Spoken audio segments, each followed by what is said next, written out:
to see.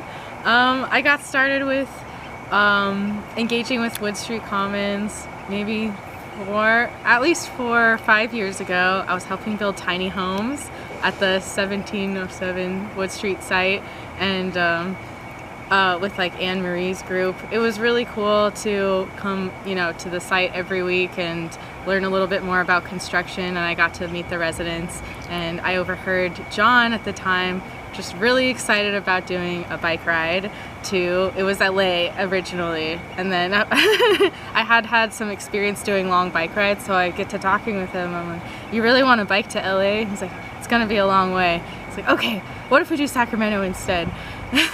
And so like, okay, that's still a long way, that's still 100 miles.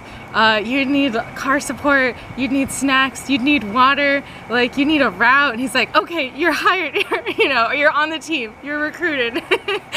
I was like, okay, John.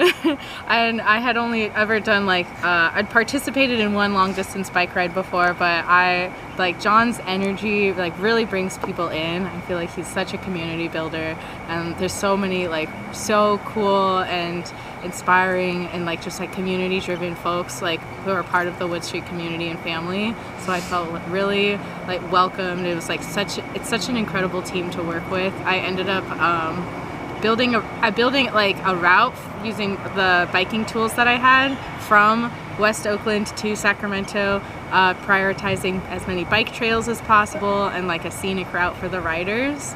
I myself love biking along the Bay Trail coastline, and I wanted to be able to share that experience with others. So I was there for the very first ride in whatever 4 years ago was, 2021,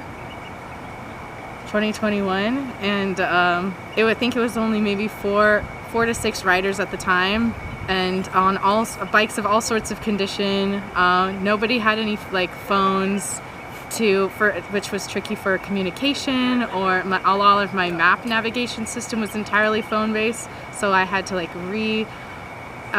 imagine what my expectations were for how I had previously been bicycling, and just be available to the community, and how it was kind of naturally evolving and what we needed to get to Sacramento.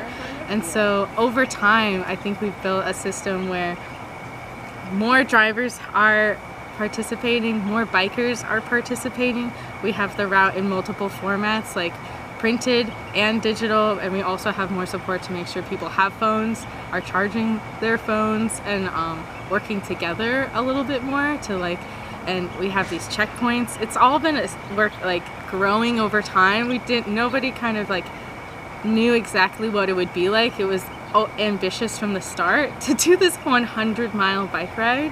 We realized over time that we might need to camp along the way, because people most folks are not even very familiar with biking at all, and so this would be the first time many folks were on a bike for the first time ever. Not to mention the condition that many bicycles are in, with very few gears, if any, brakes, if any, wheels falling off. There was a bike with no bicycle seat at one point, and so I think over time we've tried to work to help establish better bicycles for the group in advance, and so now we come with a few extra bicycles on hand. So if anyone wants to join the ride once we're there, just hop on. We've got extra bikes, we've got extra space, we have extra tents and extra sleeping bags, we have an abundance of food, and we want this to be a super community driven ride.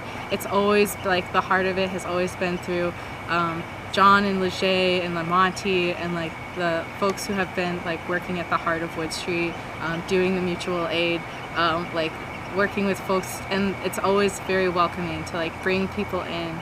And so it's been so beautiful to see them rise in their role, and they're also really good about bringing other people up with them. So we continue to see more riders come back year after year, and then they rise into their own leadership roles, helping mentor folks on the ride, saying, oh, I remember when we did this, or let me help you with that. And so I think kind of everyone's a leader in their own right, and it's really beautiful to kind of watch that happen.